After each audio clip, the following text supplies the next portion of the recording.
குடி வாங்கும் ஊர்கமுள்ள குலதேவதை. இந்த செட்டியார்கள்லாம் சேர்ந்து குலதேவதையாக வணங்குறாங்க.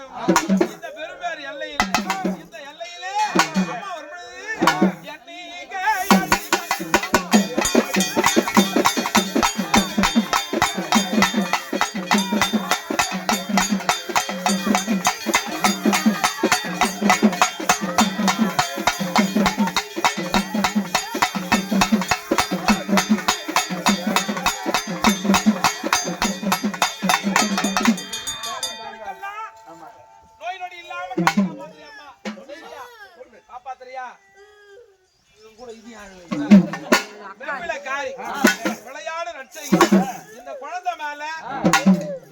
இந்த குழந்தைக்கு தான் முடி எடுக்க போறோம்.